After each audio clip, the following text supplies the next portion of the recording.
questions you always had. The answers you never knew. The place to seek the truth. Welcome to VERITAS. Tonight we deviate from the norm in order to bring you important new material that you won't find anywhere else, unless you speak Spanish. A few weeks ago, Henry, a longtime listener from Australia, brought tonight's guest to my attention. I saw a few videos and became convinced I needed to bring him to the VERITAS platform. However, even though he speaks multiple languages, English is not one of them. Some of his videos have hundreds of thousands of views, but as far as I know, no one has brought his information out to the English-speaking community around the world. So I made contact with him, and he responded immediately. That's where the non-traditional part comes in. How do I make this happen? Well, the only possible and feasible way I saw to get this done was to conduct a full interview in Spanish and then translate it or narrate it into English. I know it won't be as comfortable as usual, and perhaps it may be confusing at times, since I will be narrating both parties. But at least we'll get this information out to you. This will be a beta test, a VERITAS first in 10 years. And I hope you will find this information as important as I did. And as I always say, use your discernment. Greetings, I'm your host, Mel Fabregas at VERITAS Radio. If you want to listen to tonight's full interview and all of our material, click on the subscribe button. Join me on Facebook and YouTube. And if you want to get in touch with me, want to be a guest on this radio program, have a guest suggestion, or have feedback, just click on the contact button of our website at veritasradio.com. The story you're about to hear continues to evolve all the time, so I believe this will be the first of perhaps many interviews. I'm sure you'll let me know. I will go in chronological order, and to the Spanish-speaking community who will be listening to the Spanish version, I mentioned that my interviewing skills in Spanish may be a bit rusty, since I've never conducted one in Spanish. I usually read a bio, but today I'll let the guest share his story. I just got back from Europe, and he just got back from Africa. Without further ado, directly from Barcelona, Catalonia, Spain, my family's ancestral land, it is my pleasure to introduce for the first time on VERITAS, Carles Tora. Hello, Carles, and welcome to VERITAS. Well, good evening, dear Mel, and it's a great pleasure. And I assure you it's a great pleasure that after 30 years, I am the first person you've interviewed in Spanish. And it's really an honor. And for me too. Like I said, I saw some of your videos, and I want you to tell the audience, instead of me reading the bio, tell us who is Carles Tora, your trajectory. You're a airplane pilot, helicopter pilot, sailboat captain. Explain to me from the beginning. Let's go step by step. Well, it's very easy. My life has always been very normal, very traditional, like many people. Always working in businesses in Catalonia, Spain, Barcelona, and having my profession, which is gemologist, my profession. I work stones, gems, minerals. That has been my profession during over 30 years, independently from other jobs. I've had a quote unquote, a normal life, a family, work, businesses, jobs, moving around, perhaps a little bit more than usual because of the jobs on my business, but ups and downs. Even though, since I was born, my first memories were always out of normal, not normal. My first big memory is the first thing that I remember. And when I was very little, 2-3 years old, I was probably in the crib and waking up in the evening and seeing lights throughout my bedroom. But of course, a child 2-3 years old, if you see lights and seeing people, I've had that memory. As I was growing up, getting older, I kept seeing those lights. I kept not listening to voices, but it was deep inside. things that people did not feel. I saw little fairies, little beings, something a little bit, normal for a child. Any parent would think that it's a form like your little invisible friend. In my case, I'm an only child. In my household, I was the only child. My mother was an only child. My grandfather was an only child. So it was a very small family. And always my parents thought that, the child is looking for invisible friends and he feels those things. Perhaps that's why my parents felt it was a little light until I got to be about 5 years old and I kept seeing more and more things. And that's when my parents sent me not only to the psychologist, they sent me to I imagine a 5-year-old going to the psychiatrist because I wouldn't stop. I just kept seeing more and more things. It's not only what I saw, but what I felt. I know because my mother always told me I was 5 years in the psychiatrist, from 5 to 10. And in those years, I remember one time coming back from the psychiatrist, I said, this can't be. At the end, they're going to send me to the mental ward. And that kept increasing. And, a child 10 years old, I thought, I have to take matters into my own hand. If I keep saying all these things that are really happening to me, this is going to complicate it. And one day I came home after the psychiatrist and I said, Mom, Dad, the psychiatrist cured me. I don't feel, I don't hear anything, but the truth was that I kept seeing all those things. So when I closed myself, it was really the time when I felt like I closed myself. I stopped. I didn't have to go back to the doctors. I told my parents, so I started my life normally. So since the age of 10, I closed myself to the quote-unquote what I think is gifts. I have a normal teenage years, went to university, went to start a business with a family, work, got a family, got married, have children, just like any other person. What is called normal, until something exceptional occurred in March 2016, independently from my job, so that I don't have to extend all of this, because I would have to spend a lot of time to comment on all of this. But there was a time, independently from my job, my business, or from what I know how to do, I used to work for large multinational companies, referring to the elite, those who are behind the scenes, who are behind the scenes managing the world. Because of my last name, Tora, my last name comes from one of the 12 families that began all the Jewish story. I come from the Leviticus. And I have something very specific. It's some of the first families come directly from Moses. Leviticus come from Levi, from Aaron, from Moses, directly from the beginnings of beginnings. My family in that time, the Moses time, it was the one in charge of the one watching the law, the Torah. That's why my family obtained that last name, Torah. So I'm one of the last descendants, one of those. The families were a very short and small family. But thanks to my last name, I've had a relationship with people who are very interesting, who are what you may call in charge. This is since I was 18, the age of 18, that's when I became exposed and in contact with them. I got teachings, military teachings, or education. I started piloting anything that flies. Even though I might not have license to militarily, I have piloted all types of craft all my life until the age of 50, which was 2 years ago, and I'm 52 now. Well, I've been every so often working with those little things, extra official, with people of the elite. And this has allowed me to... So you're talking about the elite here. Yes, I'm talking about the elite. This has allowed me to be exposed to them, to find out who they are. I am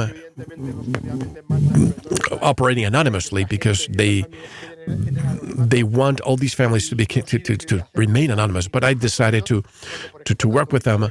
My father last night just refused to work with them.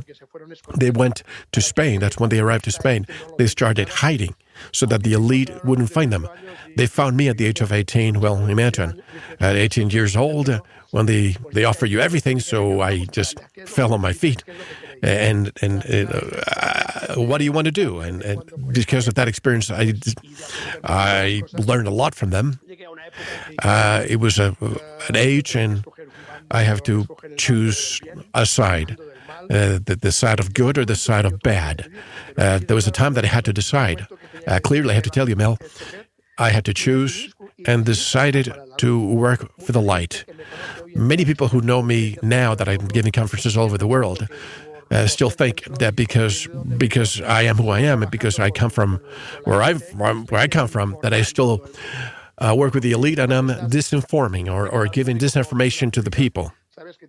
Once you're a public, it becomes part of the circle, as I say. And when I talk about this elite, it's not only Jewish. Jewish people are only a portion. They think that all of them are Jewish. I have great Jewish friends, super loving people who work for the light. This is a great. It's not a. I don't want to discredit the Jewish people. There's a part that forms part of this families, Zionist families, that are still within this power. So everybody thinks that it's all the package, but it's not. And you have to understand, not all Jewish people are the same. A lot of people say, "Oh, you're Jewish," and because I'm descended from Jewish, I don't apply any religion. I don't apply to religion or religions. If anybody asks me if I feel Jewish, I say no, because I don't apply the Jewish religion. I don't apply the Catholic or any other. I apply the form to live of light, internal light. This is what we're going to be talking about and what we're going to do. And unless you were, even if you were, we just can't generalize. Correct. It's. I'm not demanding people to say anything. Yes, I'm Jewish, but I don't act in any form that you can attribute to religious. But many people, especially in Latin America, where I move around Latin America mostly, not in Spain that much, but many people who just doubt, well, because of your last name, Tora. This is when I say, folks, I speak from my internal, from what I feel inside, from what comes from the source, from what comes from the origins. If you want to listen, great. If it doesn't resonate, well, that's okay too. It's your journey, it's your destiny, it's your path. This topic of people who being in favor or against, I have many friends in Spain who is very public, who talk about other subjects, more about the exterior worlds, like, ufology, UFOs, that they have more problems because more people against them. I don't talk about that subject that much, but I'm escaping myself from all that. But my last name is what people fixate on. My last name has helped me, giving me more information that a lot of people don't have. My last name has opened many doors that other last names do not open. Well, it's not that I've taken advantage of this, but evidently, because it's in front of me, well, I use it. How was that first encounter when the elite approached you? How was it and when?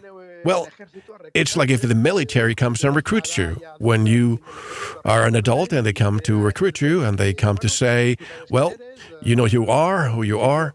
At the beginning, I didn't know who I was, because neither my dad nor my father, my grandfather, nor my father told me who I was. They told me apart. But when they came to pick me up, tell me who I was, I could believe or not believe. So when I came back to my father said, "Oh my God, they found you." So he told me all the truth, which is exactly what they told me. So it's the same. Well, 18 years old, they come for all of you, from all this group of these small families, my father and grandfather. they got out of the subject. Even my great-grandfather, who got out of it, he got out of Israel to Switzerland, and they came to Spain. And my father told me he respected my opinion. He would tell me the pros and the cons. I decided, okay, father was not in favor of that, but he would not object. So this is when I started having encounters with these people. Above all in Latin America, not in Europe, hardly in Europe. I haven't had contact that much with them, but with part of this elite in Latin America. And there were encounters sporadic. It was not, I'm going to be work with them and I'll say goodbye. The conditions that I would follow with my life, I would follow my studies. That's when I started with the university. And after doing the military service in Spain, they let me finish, just live my life normally. But when they needed me, like part of those families, special families, they would allow me to get into their circle. Doing work, kept learning. I learned to fly any object that's over land and do work, in my case, within the service of intelligence. I was not intelligence in the field, but I learn other people working in the field. My work is more dispatching, and that's where I learned many things. I participated in many ceremonies. Well, if I told you what I lived, that's what it made me choose one side or the other and understand that experience had to work so that I could work for the light and not the darkness. So can we say that you were in the belly of the beast and now you're deconstructing it? Well, yes, I was inside. I was feeding myself until I completely changed 360 degrees, 180 degrees. I didn't have to attack it. I didn't want to mess with them. I'm never going to mess with them. I will never go against them. No. But what I've learned is that I have to have tolerance, respect. Everyone has to choose their side. I'm not going to attack anyone. I'm not going to give names, but my path will be completely different. I will find and try to share a world, a path of light to the people who want to find their essence, to want to activate their internal light, but without having to attack others or mess with others. Just following a path to intent. My intention is to activate, wake up, the quantum leap, the awakening of a consciousness. That's my idea. Do you understand? Yes. So I think, let's go back. Before CERN contracted you, how did you get to CERN? Well, it's not that CERN contracted or hired me. We came out of their facility. They did not hire me, contract me. It was a multinational. For what company did you work for before? Well, it was a multinational of the elite. We don't have to, I can't give you names, because that's when I would get into problems. I cannot name names. That allows me to continue my life normally. But if I start talking about the names and companies, that's when I have problems. That's the pact. That's the agreement that I have with them. I am not going to attack them or mention them. They would allow me to lead my life normally. We'll talk about my internal life, the beings of light, without talking about them. They would allow me to do whatever I want to do. That is the pact, the agreement I have with them.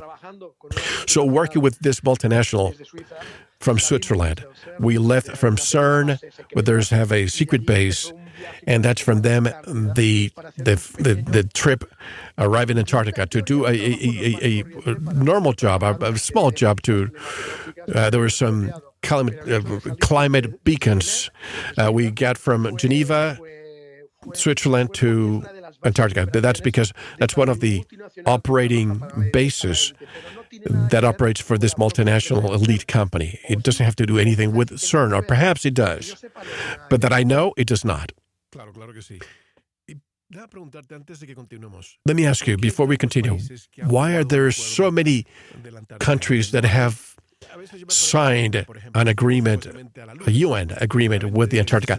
I mean, we went to the moon in 1969. Well, allegedly. Yes, allegedly. When the invention of the car, the airplane, they get commercialized. Then we go to the moon. It was never commercialized. Then we see Antarctica. Admiral Byrd allegedly indicates that there were resources, infinite resources. The famous hollow Earth, right? Yes. So there are dozens of countries that have signed an agreement that do not allow anybody to go in. Well, there are many reasons, not for one, two, or three, for many more. Let me just give you a few examples. When they say what's above, so below, that's when we get into one reason. Let me explain. What does it mean? Above is above, so below. The man, human, we have extremities, with organs, etc. The planet, or planet Earth, is exactly the same. It has organs, its respiratory system, lungs, heart. It has the same formology of what we are. Perhaps it's backwards. We are the image of the Earth. Well, inside of this formology or physiology of what it is, Earth, it would resemble humans. Antarctica,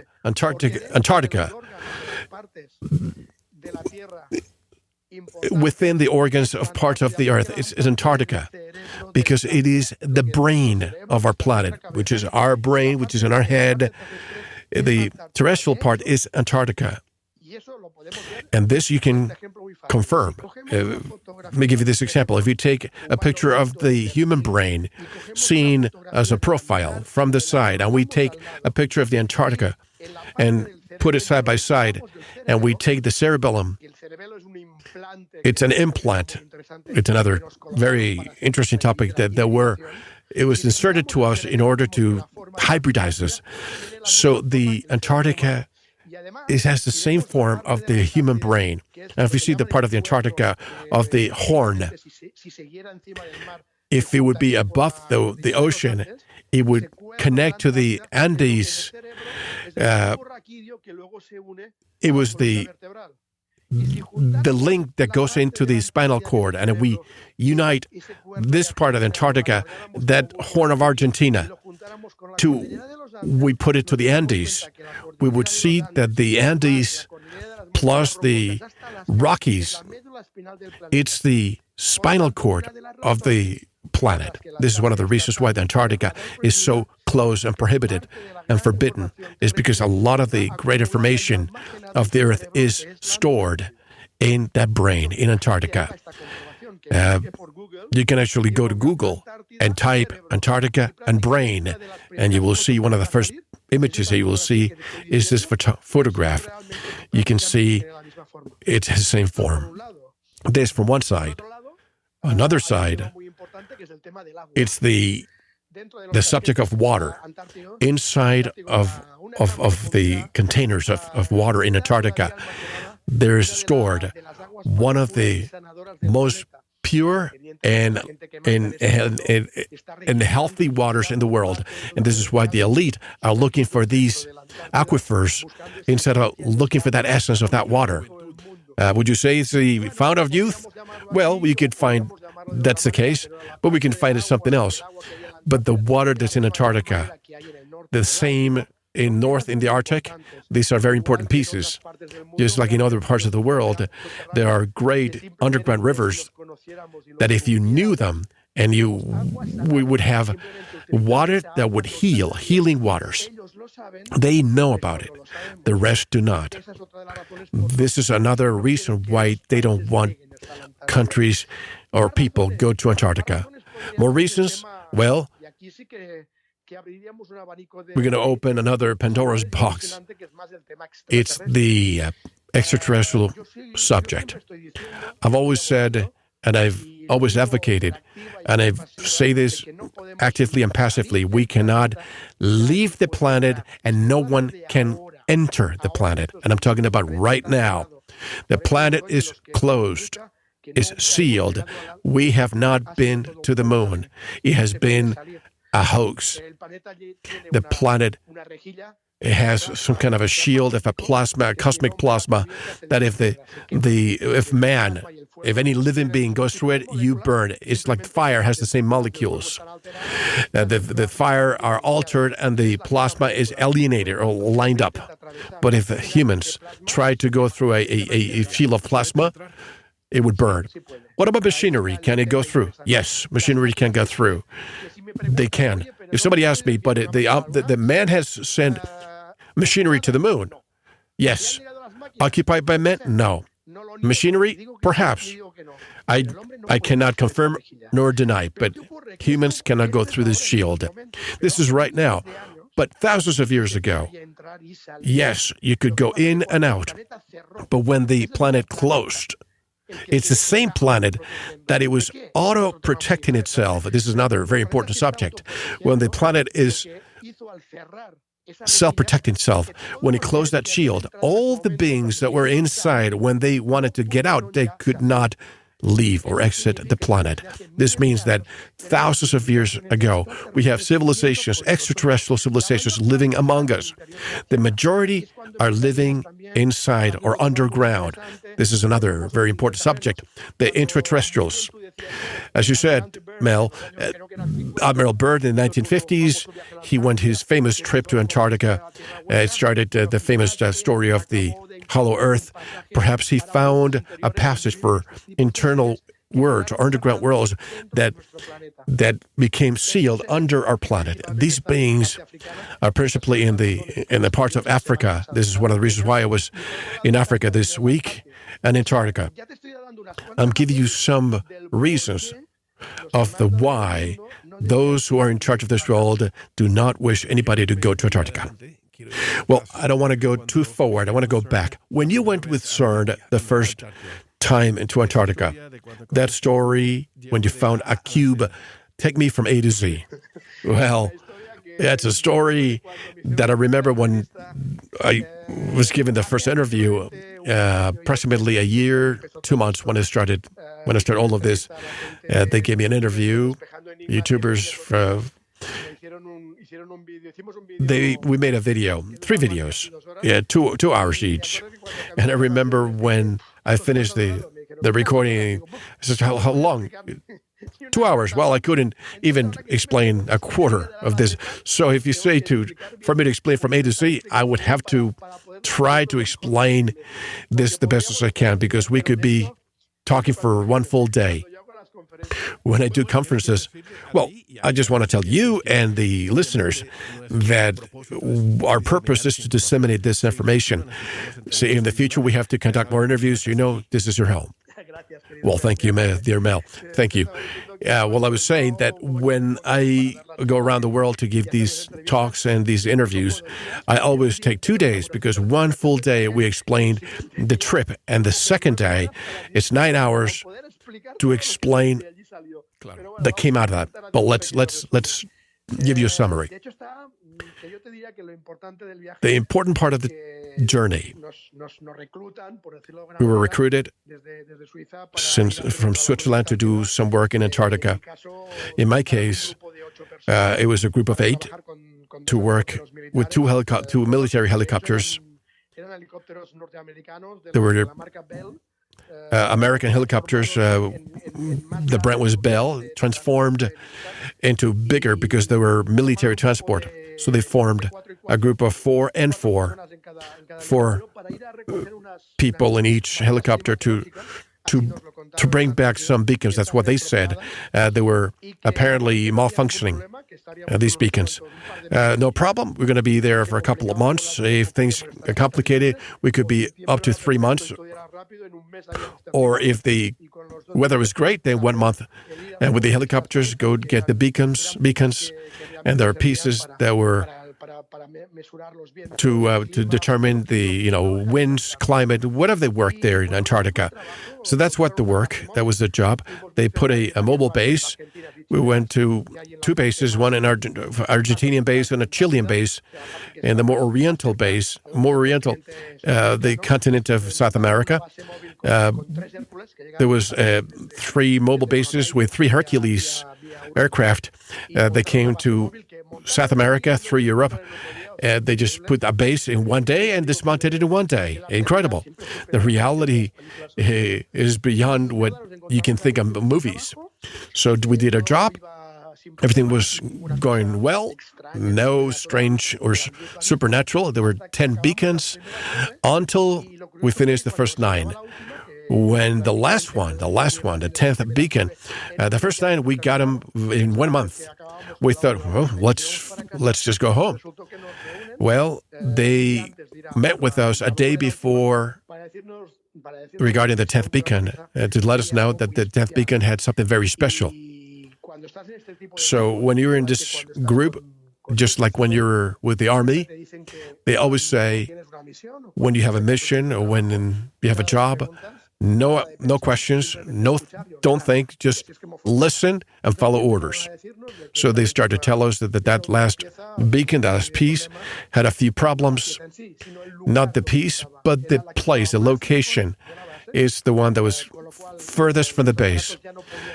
So the equipment cannot get to there. We have to stop halfway. There's a base in the halfway to rest. According to them, when you would get to those coordinates, longitudinal latitudes, it was a place called the dead zone. When they talk about the dead zone, well, it's a dead zone because it's a place, magnetically speaking, the climatological reasons, nothing electrical works. And the last beacon is approximately a few kilometers within that dead zone. So we didn't have any other option to ask. So we had to ask, well, if there's going to be a place that nothing works, what's going to happen with all the equipment, with the electrical equipment? And they said, well, don't worry, because within those equipment, there were two special motorcycles that will function. Don't ask, but they will function. But if you have any problems with the equipment, these snowmobiles will work. Well, we shut up and we remained quiet and we distributed ourselves 4 and 4. We started the trip, the journey. We stopped halfway. We rested. And my job specifically was to control. I was not piloting at that time. I was controlling 2 of the equipment, the coordinates, the arrival to the line of the dead zone, just controlling to arrive there at what time. Once past that zone, let's see how long we would have problems. So everything was going great. We rested, we continued, and when we were about 10 kilometers, I'm calculating, before getting to the dead zone, in the sky we see a stain. You know, when you're in the desert and you see a lot of reverberations, like a mirage? Yes, like a mirage. So in the ice, people don't know this, but with the ice, the same thing happens. In the sand, the same thing happens to the ice. You can see a lot of illusions or mirage. When we see the stain, immediately in the radar, nothing shows up in the radar. It was very close to what was the horizon. That part of the Antarctica it's a plateau, very flat, just ice. There are no mountains, so we could see the horizon looking south. Small. That stain looks small, but it looked like it was floating. It did not mark anything. It was not painting anything on the radar. As we approached, the stain would get bigger and bigger, enormous. So then we realized that it was not floating in the air. It was right on the bottom. It was on the ground. So the mirage looked as if it was floating, but it was not floating. It was standing on the ground. But at the distance, you could see the stain. It was just gigantic. We would be approaching until we get to the dead zone. We keep going and nothing stops. The equipment, the electronics continued. So we kept going. We were flying very low. So in case there was a problem with the everything stopped, we could actually land. The stain was so big, Mel, that it was bigger than a mountain. The form looked regular of the subject of climatology or weather. When I calculated the coordinates to see where the beacon was, the location for the beacon, it was behind the stain, or what we call the stain. Someone inside the helicopter started saying, have they put us in a government project, a military project? What about Blue Beam, the holograms? And we were talking, this is possible because it's saying on the radar that it's not existing. It's not here, but it's too big. And we all saw it. So we spoke with the other helicopter, and they agreed the same. We did not abort. We kept going. Everything was kept functioning, even though we were inside the dead zone. So now we don't see the stain. We perfectly see a square placed on the ground. We keep going. 100 meters. We decided to go down, stopped 100 meters. We got 4 on each helicopter. We got out. In more than seeing a Hollywood movie, I thought I was making a calculated of the width. It was about 3 kilometers, and the height 3 kilometers. So we're talking about a square 3 kilometers in altitude and width, and that cannot exist in nature. The captain of the expedition had to make a decision. Many people asked me, in that moment, that you were terrorized. I said, I'm sorry. In that moment, we were just our jaws were dropping. We were thinking, let's just be calm. Maybe they put us in a special program. Let's keep going. They haven't sent us here for no reason. We continue with the mission. Where's the beacon? The beacon is behind. Well, let's go see. See how we go to the other side of the square and go from behind. That's when the captain says, one of the helicopters has to stay, and one of them, so we can go one of the corners. So we choose to go to the right corner. So we had to make a decision to which chopper goes and which one stays. And I know this sounds weird, but we almost have to, how did you do this? Well, we almost flipped the coin in order to find out which of the choppers would stay. So we got it. We were the ones that were chosen to take the chopper to the other side. The other chopper stayed. We elevate. We go to the other corner. Once we get to that corner, and then there's another wall, 3 kilometers height. So there's an L. That's when the captain said, where are the coordinates marking where the beacon is? And he said, well, it's inside of that L. So he goes to the other edge to see if there's an entrance behind that L. Nobody even thought about this to verify if this L is real or is a hologram. Nobody thought about this. Nobody made that decision so it was real or not. So we continued. We go to the other edge. About 80 meters before arriving, everything stops. We were in the dead zone. Everything stops. Approximately 80 meters before getting there. The helicopter stops, and we started descending. We were flying very low. So for those that think that the helicopter is crashing, the blades continue to turn. Yes, the blades, they start losing speed. We were flying very low. It allowed us, without any problems, to land. The only problem that we could have had was the famous wind at this Antarctica, but there was no wind that day, which was very easy to land. So we were about 80 meters. We got out, everything stopped.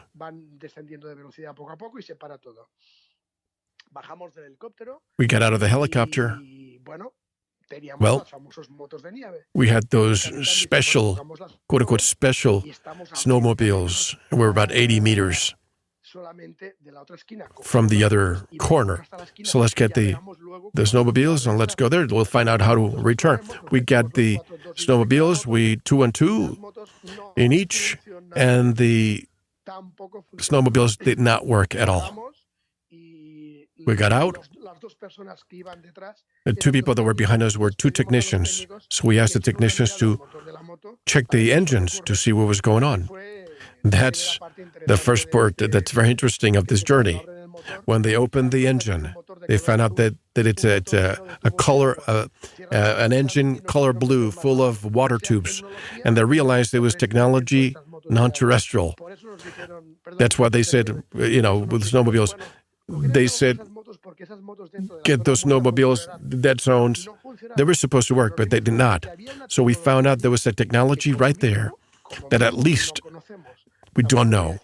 I'm not going to say it's extraterrestrial. It might be, but it's unknown to us. So what do? We don't have a helicopter. We don't have snowmobiles. We have snow rackets and skis. So we got the racket, and we decided to, since it's only 80 meters, we decided to go to all the way to the other corner. Once we got to the other corner, we found another wall, 3-kilometer wall. That's when we found that stain, that it was a cube. For the first time, we realized it was a cube. Like if it was a wall of ice. No, it was not ice.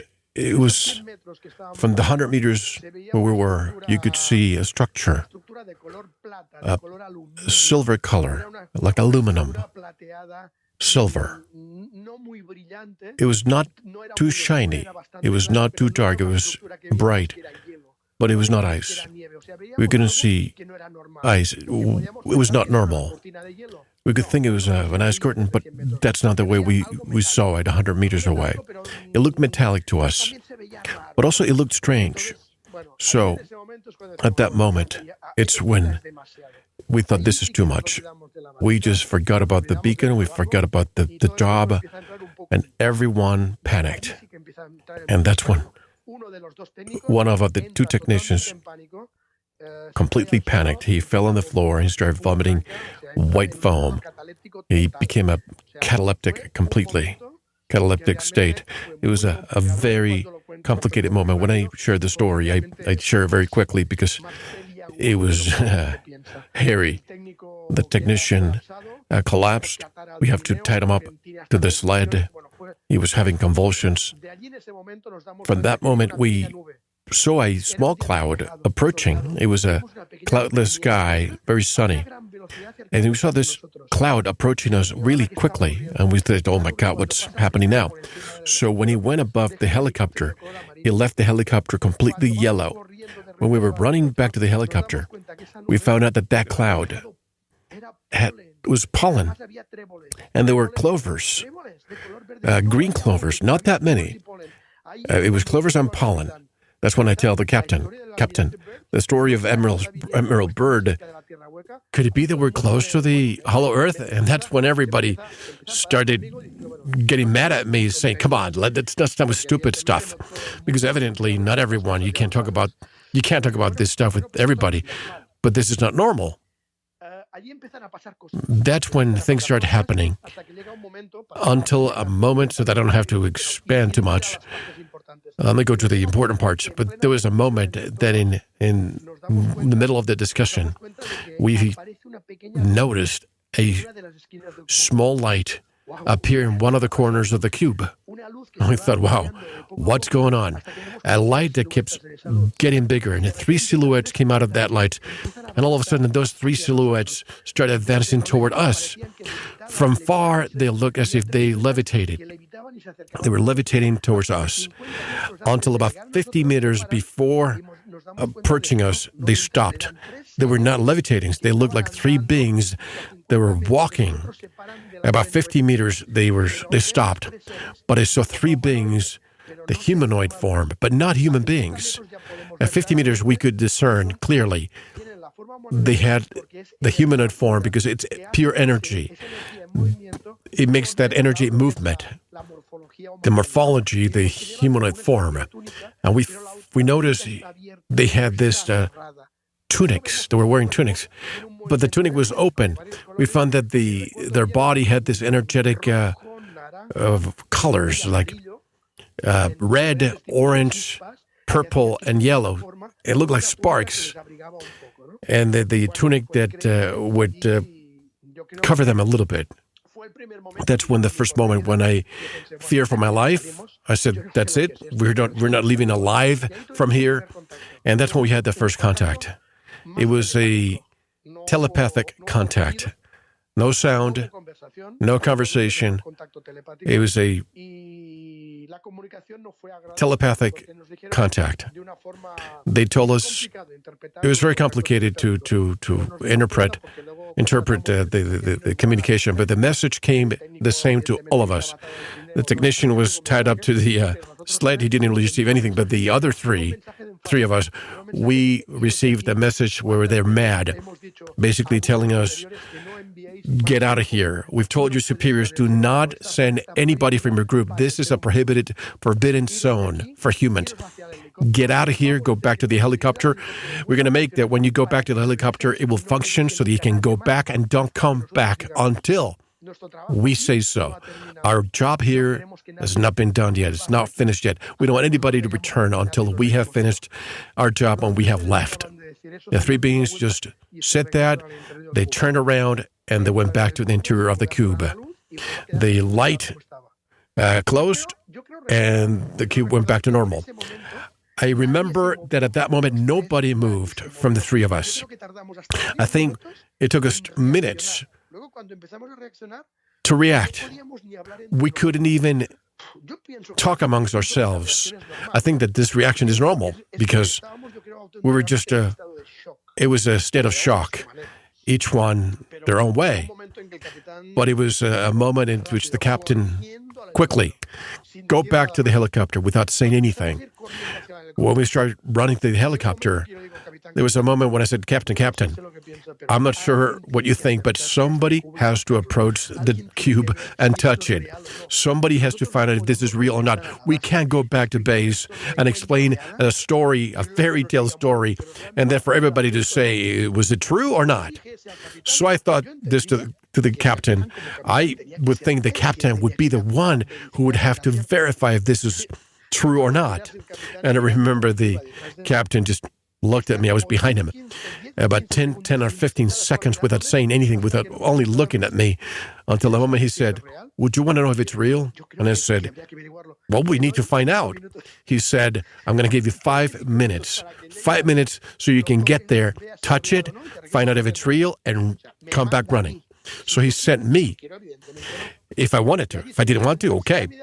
So he left, and then the one behind me was, pulling the sled. Since I'm here, whatever God wants. If I go there and I touch the cube and I disintegrate myself and disappear, well, there must be a reason. And if I trespass the cube, well, this is a demonstration that we're in a government job. So I go the direction of the cube. So my mother, I keep looking at the cube and looking to see the others to get back to the helicopter. So they got to the helicopters and I got back to the cube. So I started looking at, imagine what it is, the sensation of being in front of a cube 3 kilometers in height and 3 kilometers wide. And I raise my head and I look up. I can't see the sky. I could not see the sky. Can you imagine, Mel? Just raise your head and see a wall 3 kilometers in height. I couldn't see the sky. When I would look at the side, When what is in a corner, yes, but when it was on the other side, you could not see the end of it. When I try to explain it, people don't have a grasp of how incredible this moment. So, folks, the reality surpasses fiction. You cannot imagine the sensation. I did not know what my emotions were. My emotions were a multitude of emotions. There were moments that I wanted to cry. There were moments that I wanted to laugh. I didn't feel cold. I didn't feel the cold. I will never be able to repeat that. So at that moment, I heard the captain yell, "Run, run!" They were getting the technician from the sled into the helicopter. We have to get back to the helicopter. So that's when I said, okay, let's go. I remember when you work in Antarctica, you have two types of gloves. You have a very thin glove that you put in your fingers, and then you have some mittens that are thick that cover you from the cold. So I take out the mittens and I stay with the thin gloves. I put both hands in front of me, close my eyes, and I place my hands until I touch the cube. I close my eyes, and when I'm going to touch the cube, I sensed it. It was solid. It was real. It was not a hologram. What we were living is real. We're not living a dream. It's not something that they're placed in our minds. I try to push, and I felt that it's not a wall solid. It's much like almost like a foam. Almost like jello, like gel. You know, when there's a lot of jello, you put your finger in jello or gel, and the finger gets thin, but when there's a lot of density, it doesn't let you go through. But you understand the movement. That's my sensation, feeling the cube of gelatin. There was a point where I couldn't push my hands even further. So, for everybody to know, a football field is 360 feet in length. We're talking about 32 football fields in height and in width. So yes, Mel, this is crazy. When I explain to people, they don't understand the magnitude that it is to find something like that, being in front of 32 football fields, but not only of width, but height. The length and the height. So I take my hands out, and that's when I feel that the helicopter blades start rotating, and I see the captain just signing for me to get back to the helicopter. In that instant, I receive a second message. But there, I received it myself because I'm the only one touching the cube. I receive an individual message, a message from me.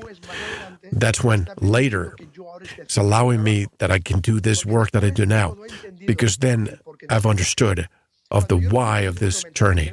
When I received this second message, I received some codes, some messages, some numbers.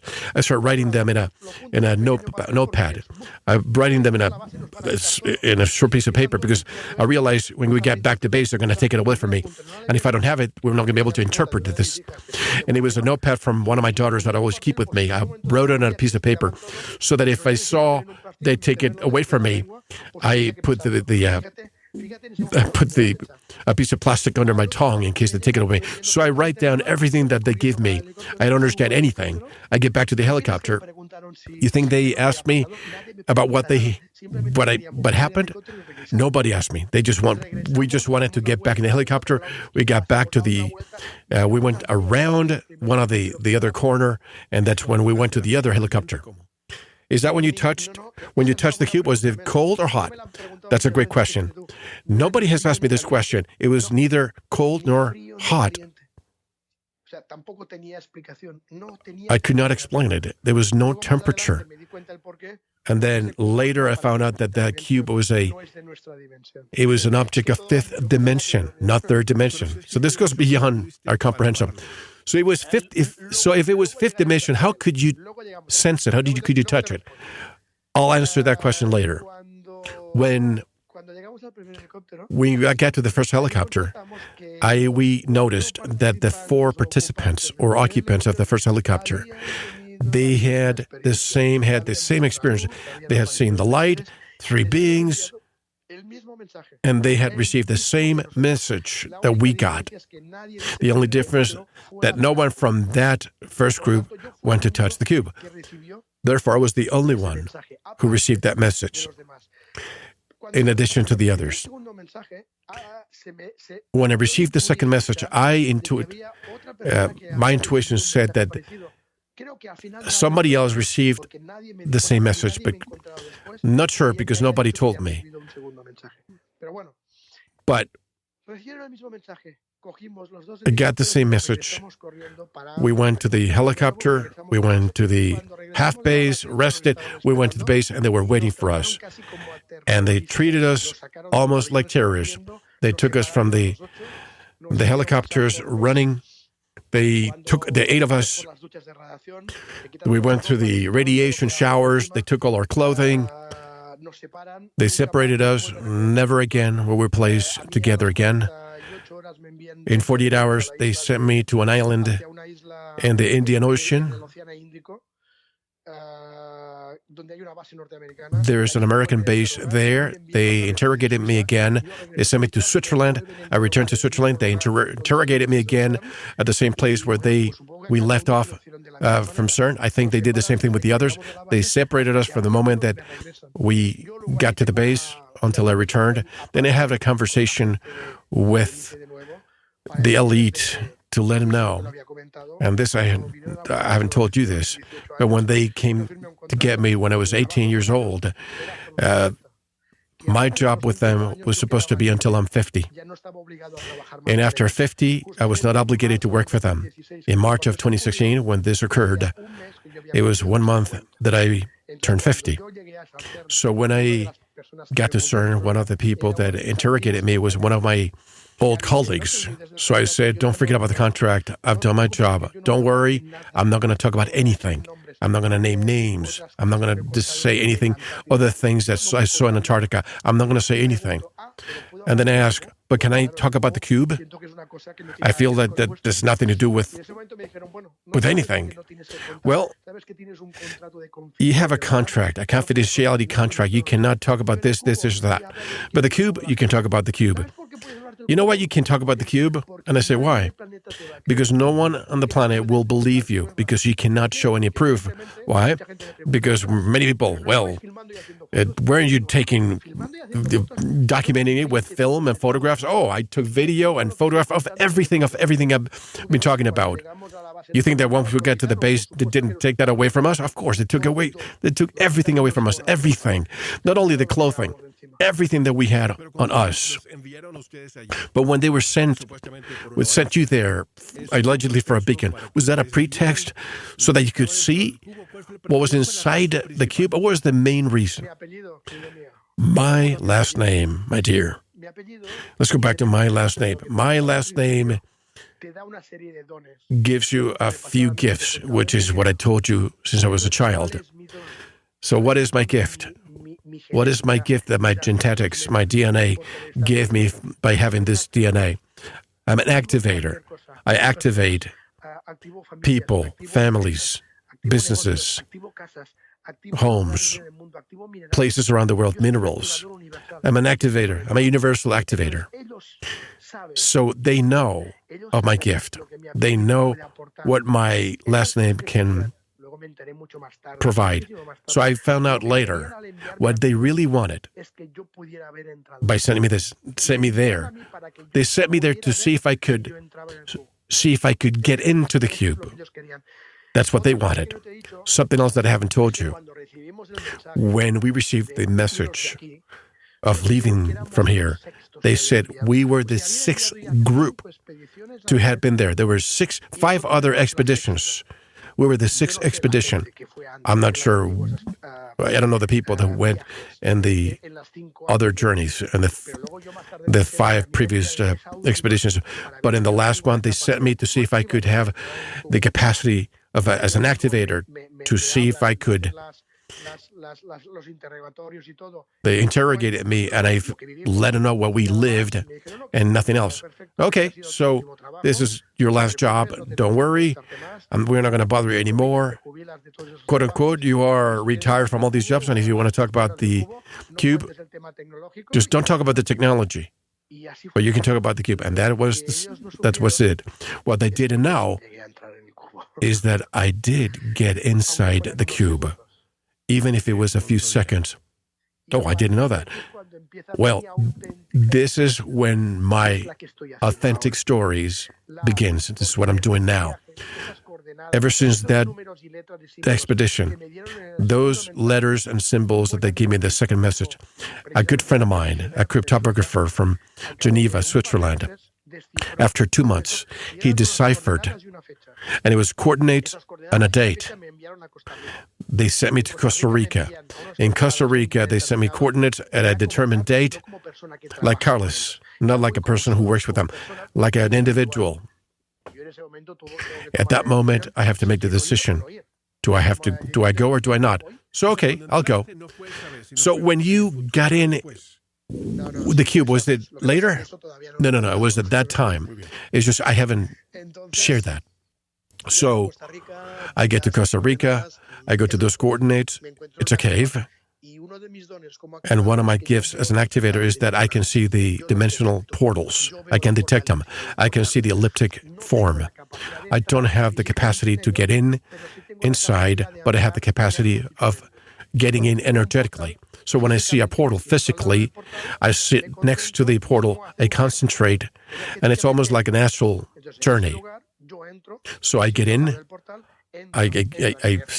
my energy gets into the portal, and then I have a contact with one of the beings from the cube. He gives me some coordinates, such and such date.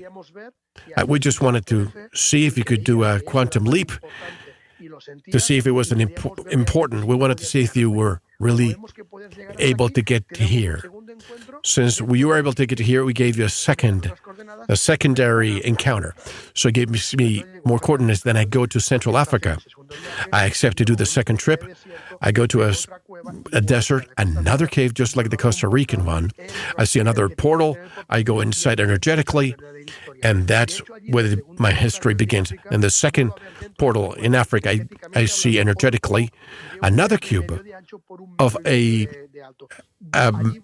1.5 meters width and height cube. And this is when the story begins, which is until now, it's taking me around the world to do talks and conferences as to why the human being can activate to do the quantum leap. How the DNA, energetically DNA, so we can increase the vibration so that anybody wants, whoever wants it. Not everyone is prepared, but whoever wants to activate themselves. So you can do a quantum leap and not continue in third dimension and obviate the fourth and perhaps go to the fifth dimension and do energetic work. How can a person work and prepare to a level of vibration superior so you could continue revolution? So they start sending me messages that I'm sharing around the world for free, telling everyone during my talks, the first message, the second message, this is a tool to activate this, and then some therapies that we're working with cetaceans. Now I'm in contact vibrationally with dolphins and whales, that they are connected with their 13th filament of DNA. So the fifth dimension gives them some of their tools so that the human being can connect to your superior being. So after a few encounters in different caves is when he tells me who he really is. And that's the other important part of all this story. When I think it's a being from another galaxy or civilization or whatever, it comes to a point where he says, I am you and you are me. I'm you in superior being in the fifth dimension. You are me, you are you. The cube is you, the cube is me, and we are all the cube. And we all have the possibility of connecting to our superior beings, our quantum beings. You're one of the elected ones, one of thousands. We are connecting with thousands of beings around the planet so they can start activating, so that they can activate other people, activate the critical mass of people with a number of, not a large number, all connected. They can reconnect that famous shield that connects the entire planet, so that a group of a small group called critical mass could drag the rest of the people around the planet so we can do a quantum leap. Why? Because what they say is that the planet is not in third dimension anymore. The planet has done its first leap into the first part of the fourth dimension. But the human being stays in fourth dimension, but physically we stay in third dimension. And so thousands of people are given the opportunity to connect with their quantum themselves, so they can connect with other people that want. That is the finality, the end result. This is why I left all my businesses, my job, left all my sources of income so that I can dedicate myself to this, because another part of the parts of the second message is look for your purpose. I use a technique, a Japanese technique called ikigai. When I look for ikigai, the purpose of life, I find out that the purpose of my life is to do this job. I make the determination to leave everything behind. It almost cost my marriage. I leave everything and I dedicate myself exclusively to this. My first travels around the world have served so that I can activate, I can explain to people things that they do not understand. I have financed everything until it came to a point that my economy has ended. I cannot travel anymore. From this moment forward, if anybody that wants me to continue this job, well, they have to help me finance this so that I can continue moving and look to share this with everybody else, until the ideal is that somebody can be interested and put together a foundation so that they can be in charge, so that the message get to everyone around the world and for free. That is my work. That is my current work, my essence, my way of life, my purpose, so that I can get to everybody else information, so that when those that it resonates with, it's free, so they can to increase our vibration of our DNA, physically and energetically, so we can do a quantum leap, a changing consciousness to a level superior in consciousness and attitude to the one that we have now. And I understand what you're saying, Carles, because we do this, we think everything's done for free. It costs a lot of money to travel. And yes, Mel, and you can imagine the people that are against you, people who say, why are you going to take advantage of people? You're a fraud, you're a charlatan. People can't imagine. Listen, I understand that if there are a lot of people who take advantage, let's not deny that. There are people who take advantage of others. But in our case, that I have to finance everything. People don't have all the problems that I have to go through. For me, the easiest thing is like, okay, folks, I've done my job the best I can, but I get back to my business because I have to buy internet, water, electricity, family. But I have to continue with my work. I have to continue taking light to people. I have to continue, understand that what is peace, love, harmony, the serenity. I have to try that. And if one day I cannot eat, I won't eat.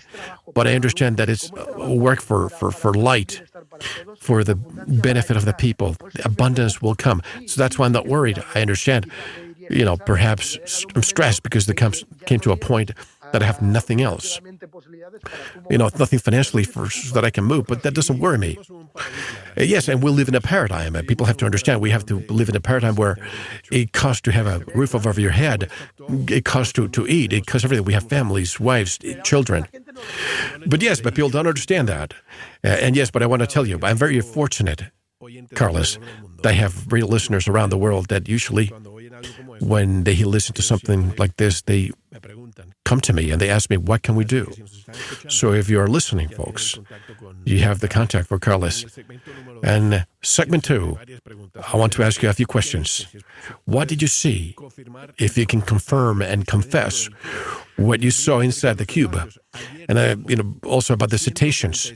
Yesterday, 145 pilot whales were beached and died on the coast of New Zealand. What do you know about this? Also, regarding CERN.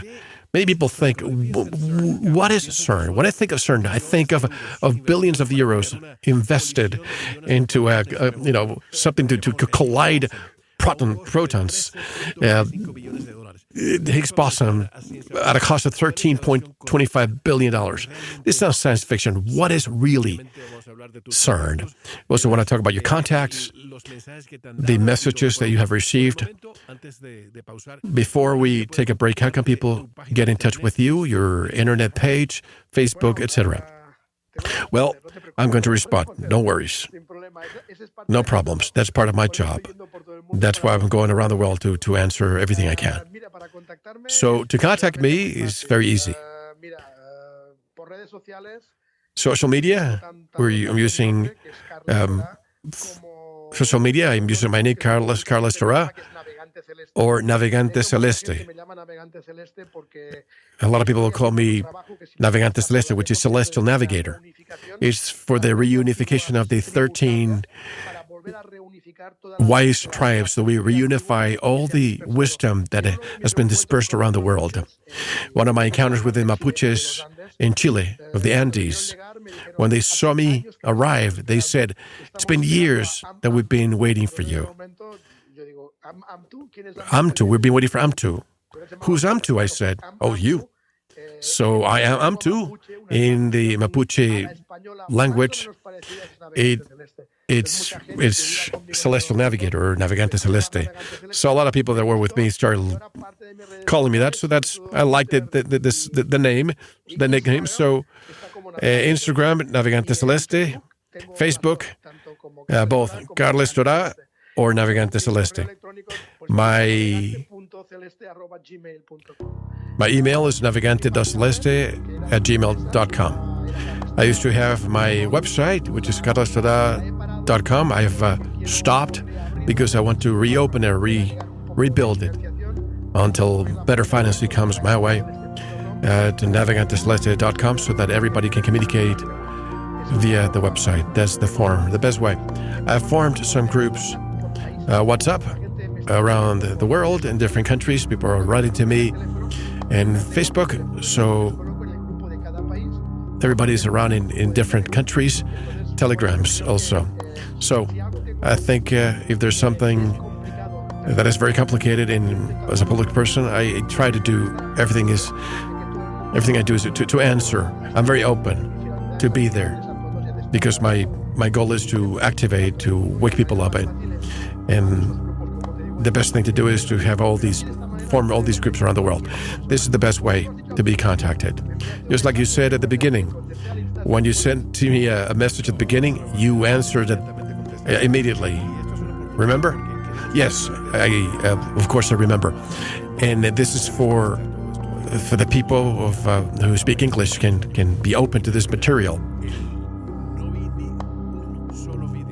I didn't see a single video in English. Yes, that's very interesting because I've been moving for about a year. I started with the videos that I've told you about. It was the 30th of September last year, 2017, 1 month and a year. In 1 month and a year, I kept having contact with the superior me, or spirit being. He just keeps contacting me because he keeps sending me messages. There will be 13 messages. We've received 9. And regarding making those connections, he said, don't worry, because very soon you have to do the jump to Brazil. Somebody's going to contact with you in Brazil to start translating in Portuguese. And somebody's going to contact you in the United States to start in the English market. And a little later, my dear friend Mel contacts me. Well, incredible. No coincidences, synchronicities. Well, much more in segment 2. So friends around the world, please don't go away. My guest today is Carles Tora. Thanks for being with us on VERITAS. We'll be back after a short break. Don't go anywhere. Thank you for listening to the first part of this very important VERITAS interview. To listen to the rest and all of our material, proceed to the members section or subscribe at veritasradio.com. Don't forget to visit the VERITAS store for MMS, hemp oil, pure organic sulfur, and other great products. Thank you.